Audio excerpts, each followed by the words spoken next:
We're in Chapter 10, two sample confidence intervals, and we're in Section 10.1, confidence intervals for the difference between two means, independent samples. Now, last time what we did was we created a confidence interval around a point estimate, which is a sample mean of a population, but really you could think of this as a data point within a sampling distribution of a population. And what we did was we used this to create a confidence interval to get a range of reasonable estimates for the population mean mu. Instead, what we're trying to do in this case is construct a confidence interval around a point estimate to estimate the difference. Let me write that a little bit nicer. Between two population means, mu1 and mu2.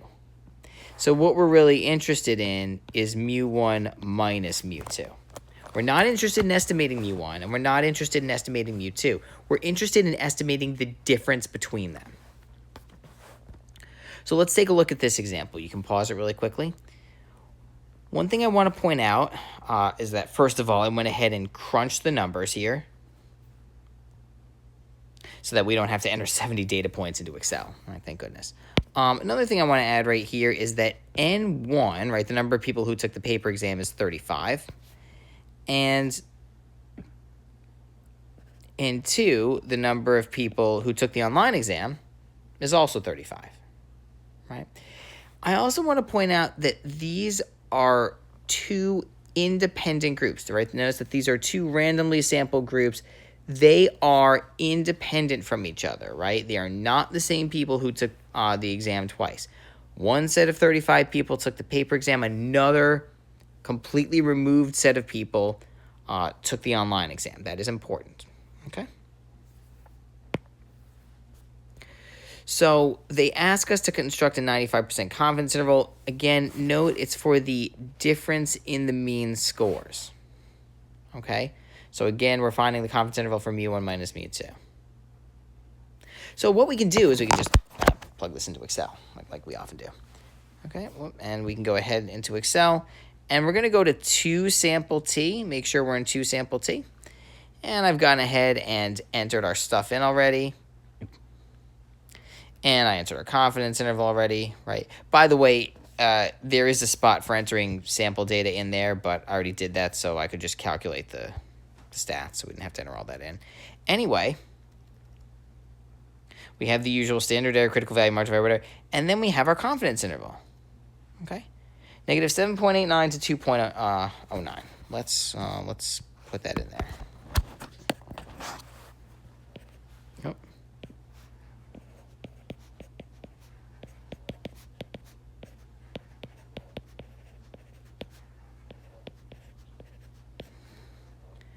Right, so that's our confidence interval. And remember, just to emphasize, this is a confidence interval for mu1, or mu paper, minus mu2, mu online.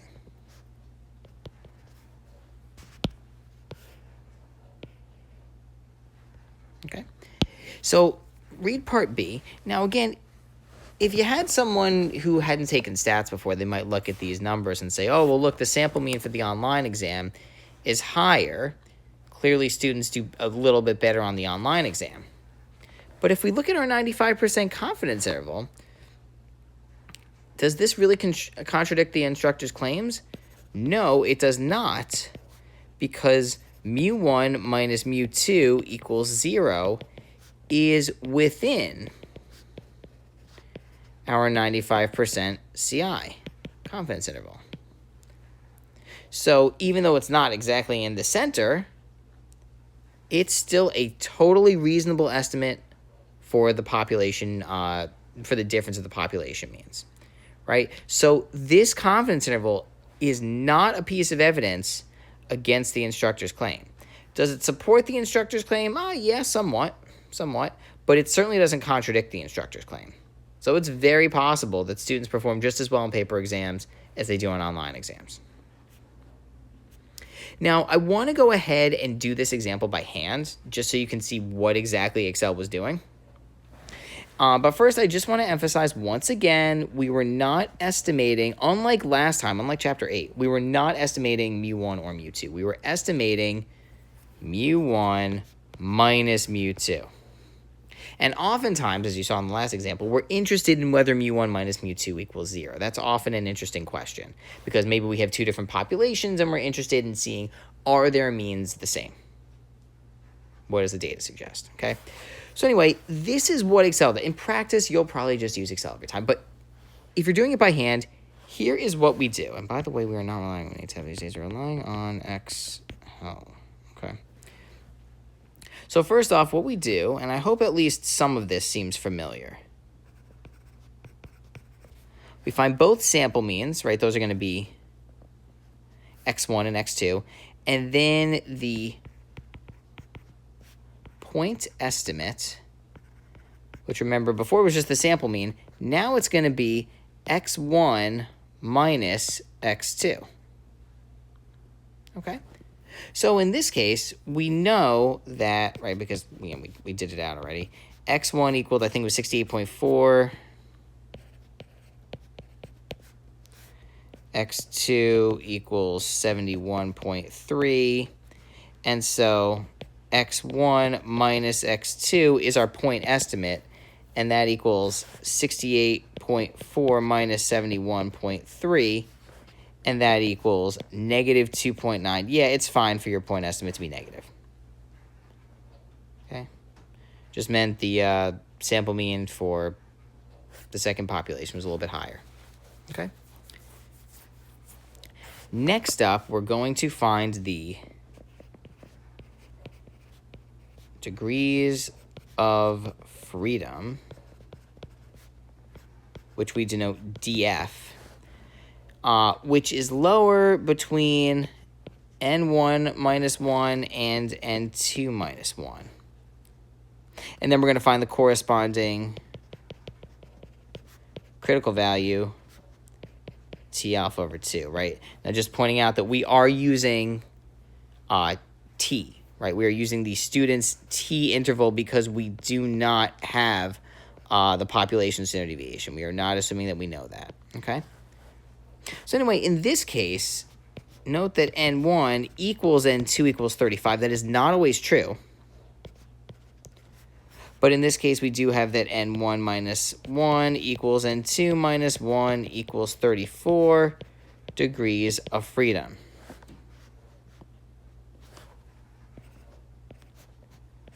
And so T alpha over 2 equals, now, how would we do this? Well, the book does have a chart in the back of the book. I normally don't reference this, but I just want to point something out. This is the T value. Now, how do I know this? Well, we're talking about a confidence interval of a confidence level of 95%. You see that right here? 95%, okay? And we're talking about 34 degrees of freedom. So 95% on the bottom here, 34 degrees of freedom right here, corresponds to a 2.032. That's the T value, 2.032. Note that's a little bit bigger than the Z value, which would have been 1.96. It's not that much bigger, but it's a little bigger. Okay.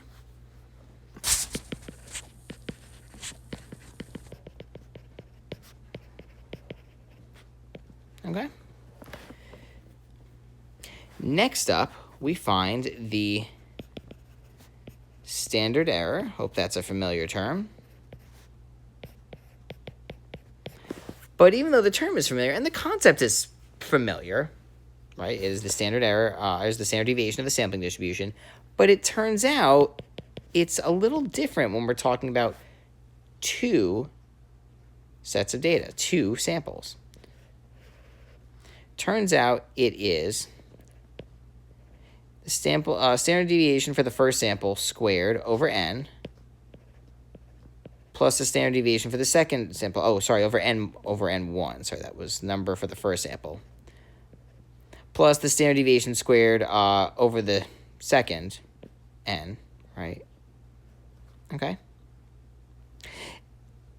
And then we're going to multiply the critical value and that to get the margin of error. So, right, we're going to get margin of error equals critical value times our standard error, which is 2.032 times the square root of all of this nonsense. I think it was 10.2 squared over 35 plus 10.7 squared over 35, right? And I'm just getting that from this right here, right? And right there, both 35, okay, right? So anyway, we do that. What are we going to get? Let's see what we get. I'm just gonna do this in the calculator. So I'm gonna go to Excel. I'm gonna go all the way over here and just bang out some stuff, right? This equals, we're going to say 2.032 times the square root of 10.2 squared over 35 plus 10.7 squared over 35.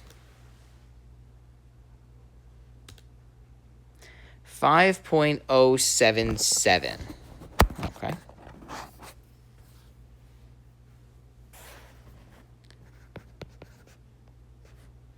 I'll just say 5.0. Yeah, I guess I'll say 5.077. Okay. All right, and so now we're going to just write the confidence interval, which is the point estimate minus margin of error to the point estimate plus the margin of error. And so that's going to be our 95% confidence interval is going to be negative 2.9 minus, well, I guess if let's just keep it to 1 decimal point, so maybe this will become 5.1. Just round to 1 decimal point, okay? So 2.9 minus 5.1 to negative 2.9 plus 5.1. And when we simplify that out, we're going to get negative 8. And we're going to get 2.2. Okay. And notice, yeah, we rounded to 1 decimal, but this is a little bit different from what we got in Excel, right? If we look back in Excel, we go over here.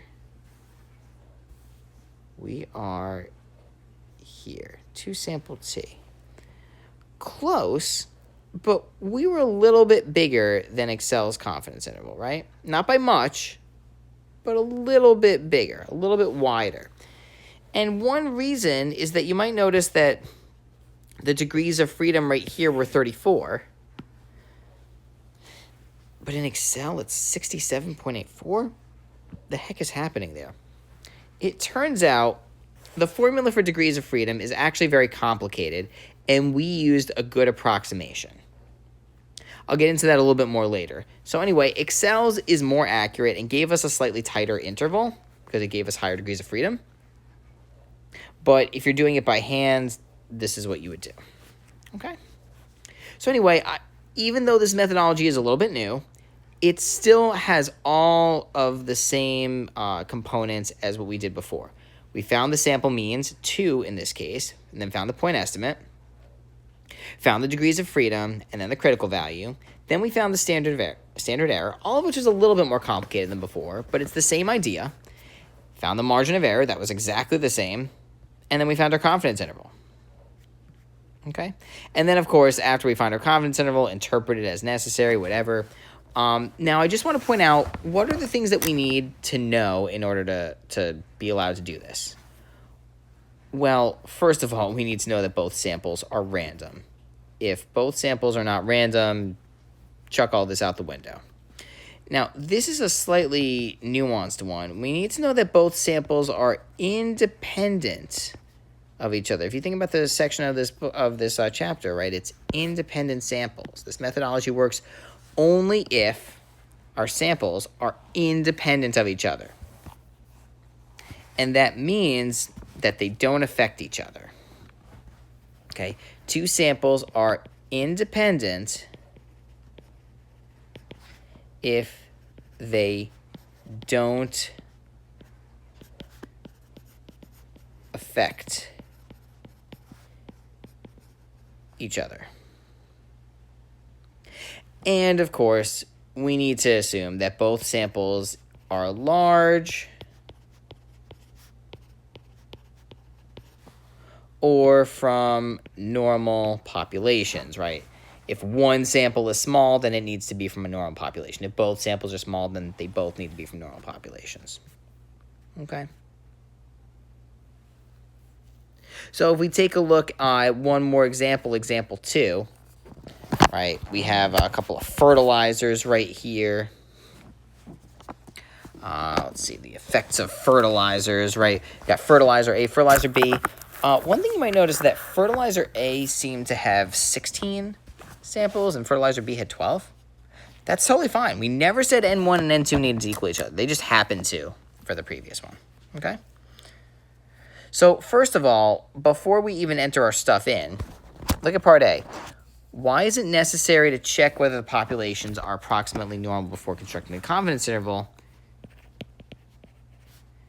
Since N1, just to be clear, since N1 and N2 are less than or equal to 30,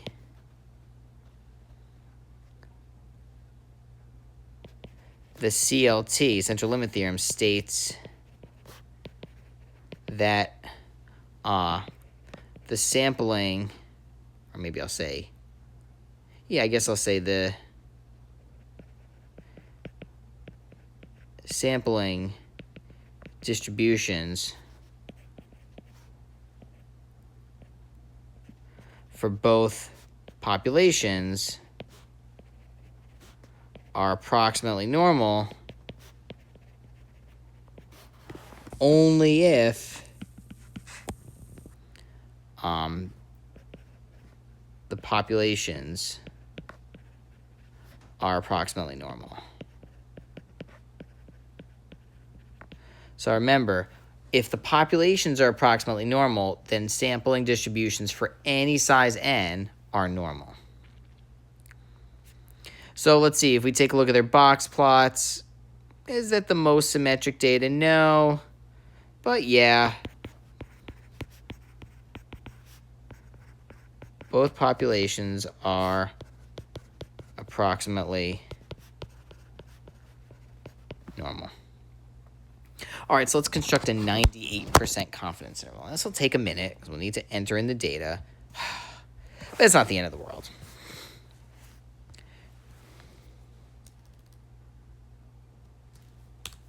Get rid of all that. And we just enter our stuff. Actually, you know what? Was this? Oh, look at this. Actually, it was all the data that we needed. How cool is that? They already entered all the stuff in. Look at that. Lovely. So anyway, we do this. We're doing a 98% confidence interval. And then, well, I guess here's our confidence interval.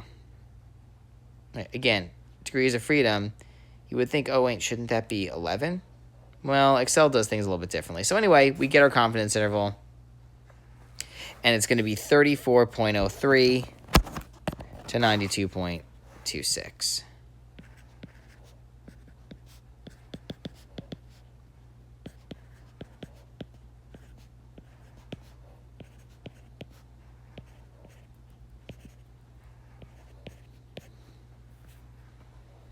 Okay.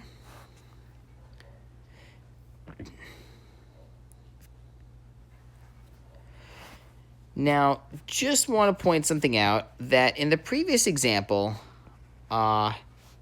Excel used a more complicated formula for the degrees of freedom.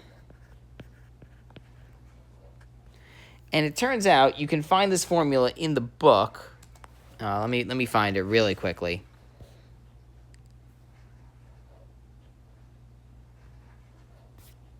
Oh no, I have to go back a page. Oh, let's go back the whole thing. Okay, wait.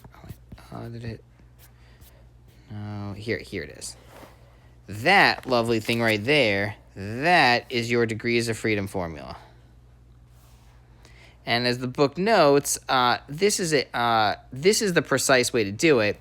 But the approximation that we did before of, choosing the lower between N1 and N2, that really is just that, an approximation. And it's a very good approximation if you're doing it by hand, but we're usually going to be using Excel, and so Excel does this.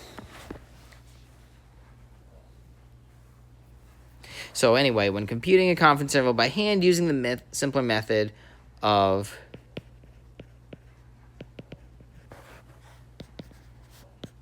the lower value and 1 minus 1 and N2 minus 1. Okay. And that's what we've got.